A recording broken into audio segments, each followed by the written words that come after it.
Hello friends, स्वागत है आपका मेरे चैनल दी इन्फोवर्टाइजर में। आज हम बात करेंगे मास्क के बारे में, फेस मास्क के बारे में। हम सबको पता है कि जब से कोरोना वायरस पेंडेमिक आया है, हर इंसान मास्क के पीछे भाग रहा है। हर इंसान सोच रहा है कि मैं कौन सा मास्क पहन लूँ, कौन सा मास्क खरीद लूँ। या बहुत से ऐसे भी लोग हैं जो मास्क नहीं भी पहन रहे हैं या वो मास्क को पहनना ज़रूरी नहीं समझ रहे हैं। तो आज हम बात करेंगे कि मास्क कितने टाइप के होते हैं, हमको मास्क पहनना चाहिए या नहीं पहनना चाहिए। अगर हमको मास्क पहनना है तो वो किस टाइप का पहनना है, उससे हमको कैसे, कोरोना वायरस से वो हमको कैसे बचाएगा, और भी बहुत कुछ हम जानेंगे इस वीडियो में। आइए शुरू करते हैं। सबसे पहले आपको मास्क के बारे में बताने से पहले मैं आपको कोरोना वायरस के बारे में बता देता हूँ। जैसे आपने बहुत कुछ पढ़ा या देखा होगा, क्योंकि आजकल इंटरनेट पे बहुत सी चीज़ें हैं वायरस को लेके। फिर मैं थोड़ा सा आपको ब्रीफ इंट्रोडक्शन दे देता हूँ ताकि आपको ये वीडियो अच्छे से समझ में आए। देखिए यहाँ पे जो फिगर बना हुआ है ये है कोरोना वायरस का फिगर।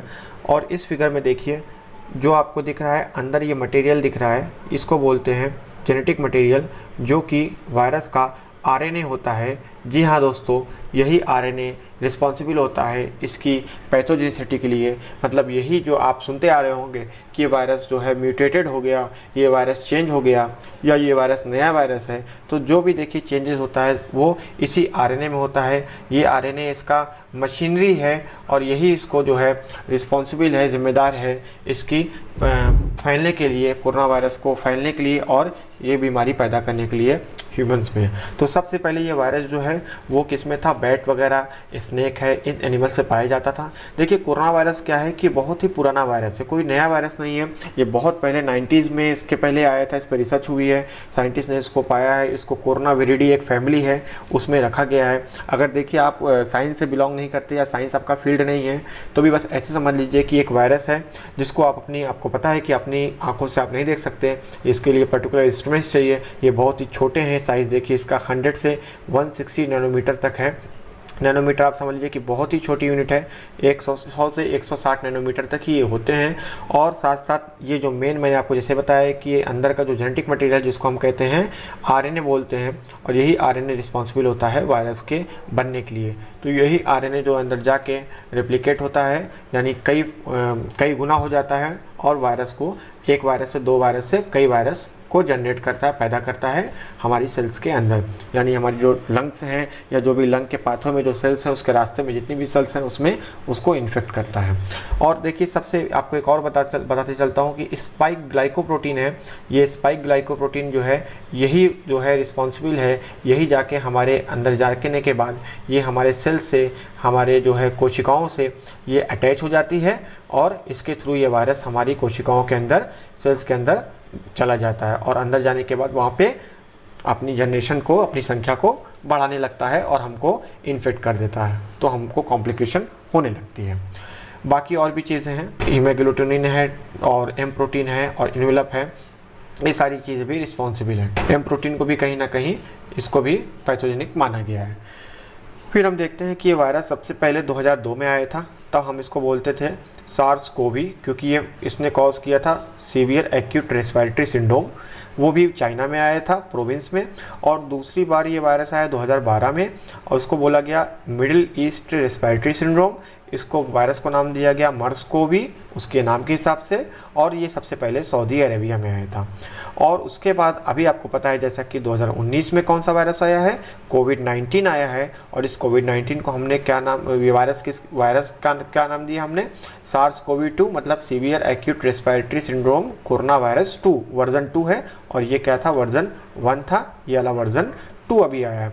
क्योंकि ये वाला वर्जन और ये वर्जन जो है देखिए बहुत ही सिमिलर है, लगभग 80% जो है ये एक दूसरे से मिलते जुलते हैं ये वायरस। ठीक है, अभी हम देखते हैं आगे मास्क के बारे में। तो मास्क में देखिए सबसे पहले ये है कि कोरोना वायरस जो है वो टाइनी जो ड्रॉपलेट्स हैं छोटे छोटे जो ड्रॉपलेट्स हैं, कोई अगर आपके सामने स्नीज़ करता है यानी छींकता है या खांसता है या बहुत क्लोज कॉन्टैक्ट से बात करता है, तो उसके मुंह से, नाक से जो भी छोटे छोटे ड्रॉपलेट्स निकलते हैं, तो वो ड्रॉपलेट जो है वही जो है आकर दूसरे इंसान के जो सामने है, प्रेजेंट है, बात कर रहा है, उसके अंदर वो चला जाएगा। वो सांस के थ्रू जा सकता है, वो मुंह के थ्रू जा सकता है और अंदर जाके उस पर्सन को इन्फेक्ट कर देगा।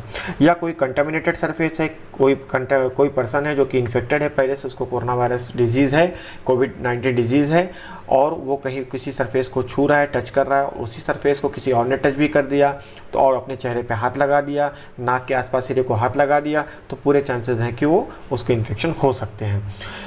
WHO ने देखिए शुरू में बहुत इनिशियली क्या कहा था कि मास्क जो है वो सभी को पहनने की ज़रूरत नहीं है, और उनको है खासकर जैसे कि किसी को कफिंग है या स्नीजिंग है, तो वो खासकर वो जिसको कोई बीमारी है ऑलरेडी वो मास्क पहने, या कोई हॉस्पिटल्स वगैरह में या बहुत कंटेमिनेटेड जोन है वहाँ पे विजिट कर रहा है तो मास्क पहने। मगर बाद में क्या हुआ कि WHO ने अपनी गाइडलाइंस को चेंज किया, जब देखा कि बहुत ज़्यादा जो है वो पैंडमिक इंक्रीज़ हो गया है, केसेस ज़्यादा बढ़ रहे हैं, और एडवाइस किया कि जो भी लोग बाहर विजिट कर रहे हैं, किसी प्लेस पर विजिट कर रहे हैं, पब्लिक ट्रांसपोर्ट में, शॉप्स में, या कुछ ऐसे एसेंशियल कंडीशन में, तो उनको मास्क पहनना चाहिए। बाद में फिर देखिए CDC ने यानी centre for disease control and prevention, उसने भी क्या बोला, जब देखा कि मास्क की क्राइसिस चल रही है तो उसने कहा कि आप क्लोथ फेस कवरिंग्स भी कर सकते हैं, उससे भी आपको काफ़ी राहत मिल सकती है, आप इन्फेक्शन से बच सकते हैं। आगे हम इसके बारे में और विस्तार से जानेंगे। सबसे पहले हम देखते हैं कि टाइप ऑफ मास्क क्या है। टाइप ऑफ मास्क में हम पहला मास्क देखते हैं, उसको बोलते हैं सर्जिकल मास्क, और दूसरा टाइप होता है उसको बोलते हैं रेस्पिरेटर मास्क। सबसे पहले हम सर्जिकल मास्क के बारे में जानेंगे। सर्जिकल मास्क देखिए, सबसे पहले हम ये बोल दें कि ये एक्सहेलेशन कैटेगरी में आता है। आप उनसे पूछेंगे कि एक्सहेलेशन कैटेगरी क्या होता है। एक्सहेलेशन कैटेगरी मतलब होता है कि ये मास्क उन लोगों के लिए खासकर बनाया गया है जो पहनते हैं और जिनके वजह से उनके इन्वायरमेंट में या सामने वाले को इन्फेक्शन नहीं हो। इसीलिए कहते हैं ये मास्क जो है बेसिकली डॉक्टर्स के लिए, हेल्थ केयर वर्कर्स के लिए बनाया गया था, ताकि अगर वो ऑपरेशन कर रहे हैं, वो पहने हुए हैं, तो उनके वजह से अगर किसी मरीज़ के पास में और मरीज़ को ऑलरेडी इन्फेक्शन है, या मरीज़ का, चूँकि मरीज़ जो है कोई पेशेंट है वो काफ़ी इम्यूनो कम्प्रोमाइज्ड होता है, तो उससे इसको बचाव के लिए, तो ये एक्सहेलेशन कैटेगरी में आता है। ये मास्क ज़्यादातर कैसा होता है कि डिस्पोजेबल होता है, इसको दोबारा यूज़ नहीं कर सकते हैं। ये हमको प्रोटेक्ट करता है इन्फेक्शियस एजेंट से, और ख़ासकर जो है वो जो कि ड्रॉपलेट से फैलते हैं। अब बात करते हैं कि सर्जिकल मास्क जो है वो पेशेंट को, जैसे कि मैंने बताया है कि वो उसके एनवायरनमेंट से प्रोटेक्ट करता है, और सर्जिकल मास्क जो है वो एयरबॉर्न इन्फेक्शियस एजेंट से नहीं प्रोटेक्ट करेगा। ये बात याद रखिएगा, कोई एयरबॉर्न इन्फेक्शन होगा उससे प्रोटेक्ट नहीं करेगा तो बहुत ही माइन्यूट कंडीशन में या माइन्यूट लेवल पे करेगा। और कोरोना वायरस की अगर हम बात करते हैं तो मैं कहूँगा कि कोरोना वायरस के लिए लेस प्रोटेक्टिव है, ये बहुत ज़्यादा इफेक्टिव नहीं है। फिर भी अगर आपको कोई मास्क अवेलेबल नहीं है तो आप ये मास्क भी यूज़ कर सकते हैं। आगे हम देखते हैं कि नेक्स्ट नंबर पे आता है रेस्पिरेटर मास्क। रेस्पिरेटर मास्क देखिए, खासकर ये मास्क बनाया गया है बहुत ऐसी कंडीशंस के लिए जहाँ पे बहुत ज़्यादा इन्फेक्शन के चांसेस हों, और इसमें बहुत सारी कैटेगरीज है। तो चाहिए जानते हैं इनके बारे में।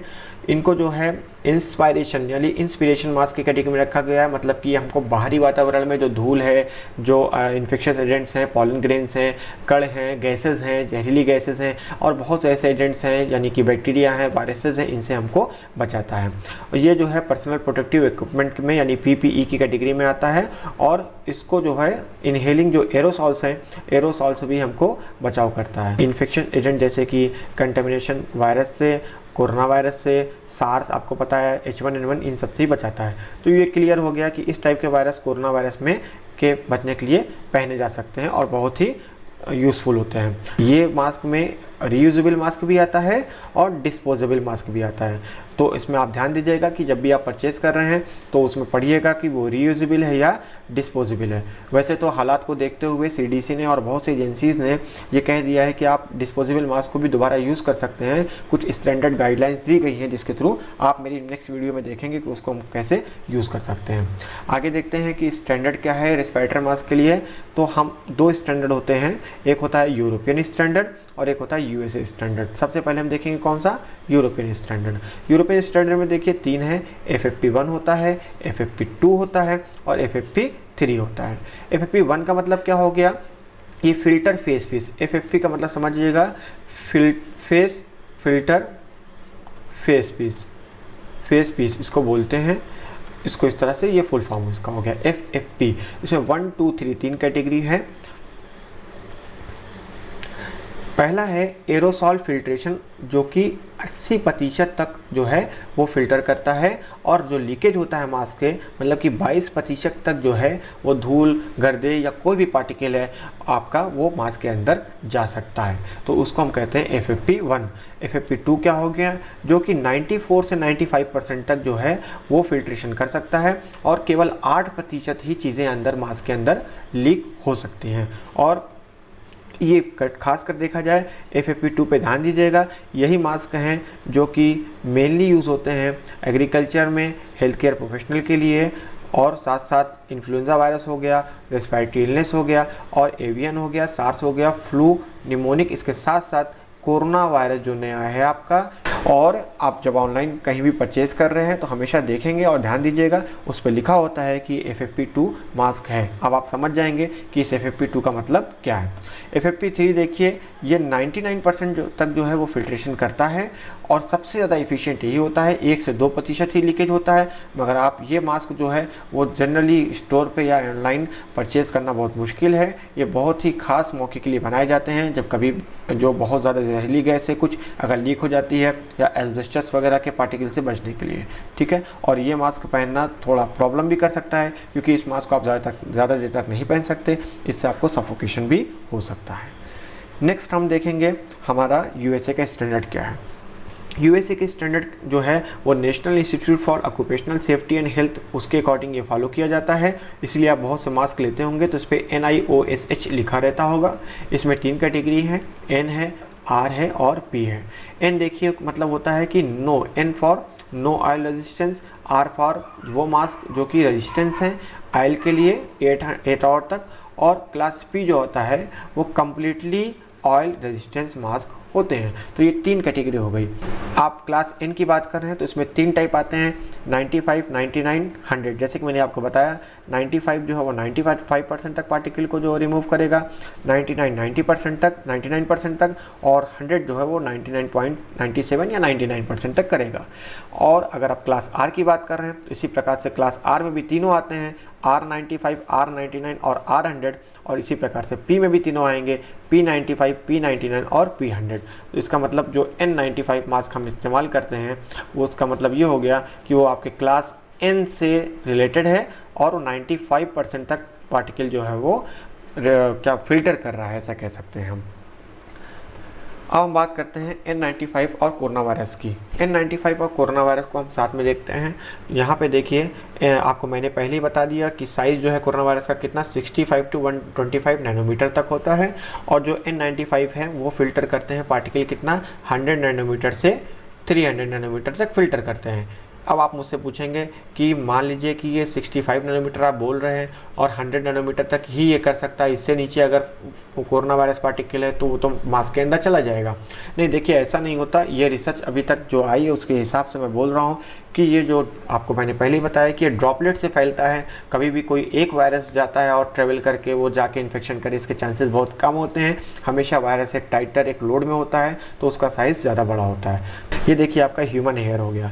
ह्यूमन हेयर जो होता है तो इंसान का जो बाल होता है वो 60 माइक्रोमीटर डायमीटर का होता है, और 1 माइक्रोमीटर जो होता है, 1 माइक्रोमीटर वो 1000 नैनोमीटर के बराबर होता है। 1 माइक्रोमीटर किसके बराबर होता है? 1000 नैनोमीटर के। तो आप सोच लीजिए आप खुद कि आपका जो हेयर है उसकी डायमीटर यानी उसकी चौड़ाई या मोटाई कह सकते हैं वो 60 माइक्रोमीटर है, और 1 माइक्रोमीटर अकेला 1000 नैनोमीटर के बराबर होता है। और हम कह रहे हैं कि वायरस 65 से 125 नैनोमीटर तक ही है, तो सोच लीजिए आपकी वायरस कितना छोटा होगा। तो उसी हिसाब से ये जो हमारा N95 मास्क है उसका स्टैंडर्ड हिसाब से बनाया गया है, ठीक है।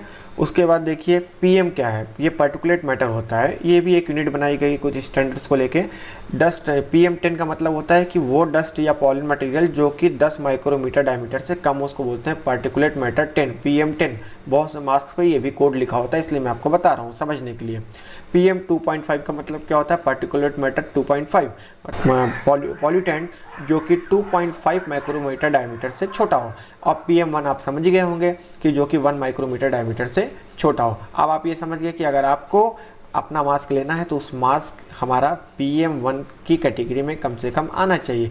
अगर नहीं है, नहीं अवेलेबल है, तो ये या ये कोई भी मास्क आप पहन सकते हैं। क्योंकि देखिए मास्क का एक बड़ा फ़ायदा ये भी है कि मास्क पहनने की वजह से आप अपने चेहरे पे, अपने नाक के पास ये एरिया में आप हाथ नहीं लगाते हैं। इस वजह से अगर आप कोई सरफेस टच भी कर रहे हैं और गलती से नाक के पास हाथ भी लगा रहे हैं तो मास्क उसको आपसे प्रोटेक्ट कर देता है। या बहुत क्लोज कॉन्टैक्ट में बात करें, किसी ने स्नीज कर दिया तो एटलीस्ट वो ड्रॉपलेट्स तो वो मास्क रोक सकता है कुछ हद तक, कुछ परसेंट तक। तो हम ये कह सकते हैं कि 0% से अच्छा है तो कुछ परसेंट तक तो आपको हिफाजत वो करेगा, आपको सेफ रख सकता है। अब बात करते हैं क्लोथ फेस कवरिंग्स की या बैरियर मास्क की। देखिए CDC ने यानी central for disease control and prevention ने ये नियम लाया है कि जब देखा कि चारों तरफ मास्क की बहुत कमी हो गई है, बहुत ज़्यादा यूज़ हो रहे हैं मास्क और इतने अवेलेबल नहीं है, जो भी कंट्रीज़ हैं इसको इतने बना नहीं पा रही हैं क्योंकि हम उसके लिए पहले से तैयार तो थे नहीं और मेडिकल्स में भी नहीं मिल रहा है मास्क। तो CDC ने बोला कि आप जो है कपड़ों से मास्क भी बना सकते हैं। वो CDC ने कपड़ों के मास्क बनाने के लिए कुछ नॉर्म्स भी दिए हैं कि आप कैसे और किस प्रकार से बना सकते हैं। उसका भी एक स्टैंडर्ड है, आप हर कपड़ा लेके मास्क नहीं बना सकते हैं। घरों में आपके वैसे कपड़े मिल जाएंगे अगर आप CDC के नॉर्म्स फॉलो करते हैं। CDC की साइट पर आपको ये दिया गया है, आप वो देख सकते हैं। T-शर्ट या बहुत सी चीज़ आप लेके इसको बना सकते हैं और बहुत सारी यूट्यूब में आपको वीडियो भी इससे रिलेटेड मिल जाएंगे कि how to make a mask using clothes. बाद में देखिए पब्लिक सेटिंग में specially area, significant community based transmission वगैरह में इसको हम पहन सकते हैं और यूज़ कर सकते हैं। इन्हों CDC ने कुछ धोने यानी वॉशिंग करने की नॉर्म्स भी बताए थे, उसमें किस प्रकार से वॉश करना है। या आप उसको वॉशिंग मशीन में सिंपली आप धो सकते हैं या कोई ब्लीच सॉल्यूशन वगैरह यूज़ करके भी धो सकते हैं। बहुत ज़्यादा आपको रफ वॉश नहीं करना है मास्क को। मास्क को पहनने के लिए कुछ गाइडलाइंस हैं, जैसे कि N95 को, अगर N95 में जो कि कहते हैं कि 95% तक प्रोटेक्शन देता है, तब देता है जैसे कि मैंने आपको बताया कि जब आप पूरी तरह से नॉर्म्स फॉलो करते हैं तभी ये 95% तक आपको प्रोटेक्शन देता है, अदरवाइज़ नहीं। तो इसके पहनने के जहाँ तक मुझे लगता है जो नॉर्म्स डॉक्टर फॉलो करते हैं, हमें यानी एक जनरल पीपल के लिए फॉलो करना बहुत ही मुश्किल है, फिर भी आप कोशिश कर सकते हैं। पहला ये है कि रेस्पिरेटर जो है, जो आपका मास्क है, वो पूरी तरह कहीं से फटा नहीं होना चाहिए और पूरी तरह जो है वो फिट होना चाहिए आपके चेहरे पे। रेस्पिरेटर जो है वो कहीं से भी लीक नहीं होना चाहिए, कहीं से भी इसमें बाहर से कोई कांटेक्ट नहीं होना चाहिए और कहीं से गैप नहीं होना चाहिए। मेंस होते हैं, जो आदमी होते हैं, उनमें अगर दाढ़ी वगैरह ज़्यादा बड़ी है तो उनमें मास्क फिट नहीं आता, ये प्रॉब्लम आती है। बाकी रेस्पिरेटर अगर आपका 95% तक पार्टिकल नहीं फिल्टर कर रहा है, इसका मतलब ये कि 95 की तरह ये वर्क नहीं कर रहा है। नेक्स्ट देखिए कैसे मास्क को पहनना है और उतारना है, इसके लिए भी गाइडलाइंस WHO ने दिया है। अगर आप नॉर्मल मास्क की बात करते हैं, मान लीजिए कपड़े का मास्क या सर्जिकल मास्क आप यूज़ कर रहे हैं, तो उसके लिए देखिए क्या गाइडलाइंस है। सबसे पहले आप देखिए अपना हाथ वॉश करना है आपको, तभी आपको मास्क टच करना है, ये बात हमेशा ध्यान रखेंगे। उसके बाद आपको क्या करना है कि मास्क को चेक करना है, क्या मास्क मेरा कहीं से फटा उटा हुआ है, अगर कहीं से टॉर्न है तो हम उसको चेंज करेंगे या उसको फिर से उसको रिपेयर कर लेंगे। उसके बाद अपने मास्क को आप अच्छे से एडजस्ट करेंगे चेहरे पर, कहीं से भी कोई पोर्शन कहीं से खुला नहीं होना चाहिए, खासकर जो आपका नाक का एरिया है वो पूरा अच्छे से कवर होना चाहिए। कुछ लोग मास्क पहनते हैं तो नाक पूरी तरह से कवर नहीं होती और नीचे मुंह तक ही वो पहनते हैं, जबकि नाक हमारा एक, नोज़ हमारा एक मेन ऑर्गन है रेस्पिरेशन का, जिसके थ्रू इन्फेक्शन के चांसेस बहुत ज़्यादा होते हैं। उसके बाद आपको अच्छे से पूरा कवर करना है, नोज़ और चिन सब कुछ पूरा एरिया, और हमेशा जो है अवॉइड करना है टचिंग, बार बार मास्क को हमको टच नहीं करना है। अगर करना पड़ गया तो हम सैनिटाइज़ करके ही हाथ टच करेंगे या टच करने के बाद हाथ हम फिर से सैनिटाइज़ करेंगे। उसके बाद आपको अपने हाथ जो है वो क्लीन करने हैं, मास्क छूने के बाद सैनिटाइज़ करना है। और जब भी आपको मास्क उतारना है तो हमेशा मास्क को आगे से नहीं पकड़ना है, हमेशा स्ट्रैप से यानी उसके बंधन से कान के पास उसको पकड़ना है। आगे हम मास्क को जो है अपने हमेशा चेहरे से दूर रखेंगे। उतारने के बाद ये नहीं कि हम चेहरे के पास बहुत रखे हुए हैं, क्योंकि मास्क का जो बाहरी सरफेस है, आउटर सरफेस है, वहाँ से इन्फेक्शन के चांसेस बहुत ज़्यादा होते हैं। उसके बाद हम मास्क को अगर स्टोर करना है तो हमेशा एक क्लीन बैग में स्टोर करेंगे। उस बैग को भी हम रिप्लेस करते रहेंगे या तो उसको हम सैनिटाइज़ करते रहेंगे बीच बीच में।